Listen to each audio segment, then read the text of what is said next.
The alternatives for the United States are not good, and on every level, not just economic, political, social, even environmental. The case is very strong. We here in Canada clean up. When we have an oil spill, Saudi Arabia covers up theirs. We engage with our critics. Saudi Arabia kills theirs. We allow labor unions. Saudi Arabia does not. We have peacekeepers. Saudi Arabia continues to finance terrorism. We treat minorities and women with great respect. Saudi Arabia abuses them through Sharia law.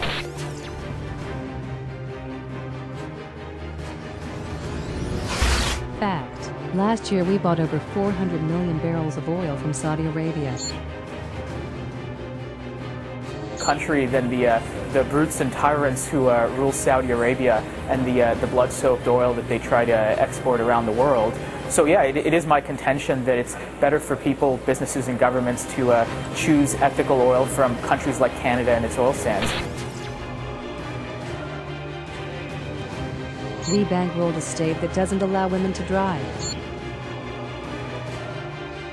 It was all secret. The Saudis were hiring a major law firm to threaten Canadian broadcasters not to run ads that promoted the oil sands and criticized Saudi conflict oil.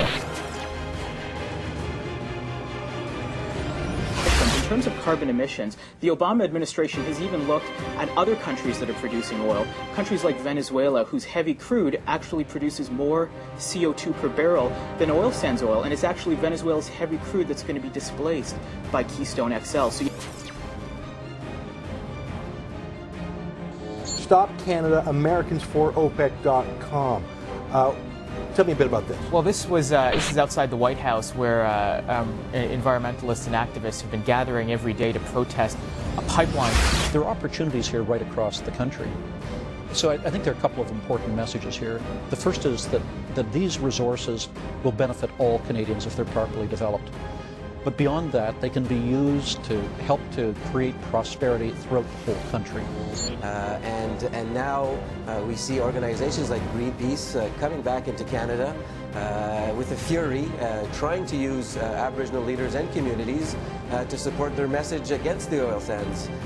But we all know that the oil sands hire a lot of Aboriginal peoples, and as a matter of fact, it's the largest employer of Aboriginal peoples in Canada. I see the business side, I see the huge economic financial benefits to Aboriginal people, which effectively have transformed lives and transformed communities within that particular region. It is a remarkable story, and many, many Aboriginal people, not just from that region, but from across the country, have benefited from this development. When I hear organizations like Greenpeace and overzealous environmentalists saying that we should shut down the oil sands, well, they're basically saying that we should get these Aboriginal peoples out of a job. The American Tides Foundation and its counterpart Tides Canada have funded more than 30 groups to participate in a tar sands campaign. They have a positive or negative impression of Saudi Arabia. I think a lot of people would tend to have a more positive impression, but this is a place where women cannot even get in the car and go drive somewhere. Yes. Foreign government to step into Canada and try and slap down the issue, especially related to the non-profit group Ethical Oil. I think it's a fair question to ask. A country that is a champion of freedom of speech, that is a constitutional right, and we don't take kindly to foreign governments threatening directly or indirectly Canadian broadcasters or media for giving voice to freedom of speech. We think that's inappropriate and certainly inconsistent with Canada's belief in freedom of speech. C'est une ressource très importante pour notre pays, et pas seulement à cause des bénéfices, mais pour la sécurité énergétique. Si on regarde les États-Unis, il a parlé des sables bitumineux et il a nommé ça le pétrole éthique. Voulant dire, écoutez un peu là, contrairement à d'autres pays, l'Iran, le Venezuela, l'Arabie Saoudite, ici au Canada, c'est un gouvernement démocratique. Le pétrole est exploité, les sables bitumineux. Il reconnaît qu'au niveau environnemental, il y a des progrès à faire. Mais il dit, écoutez un peu, il y a des lois environnementales, il y a un gouvernement démocratiquement élu. L'argent pris là-dessus.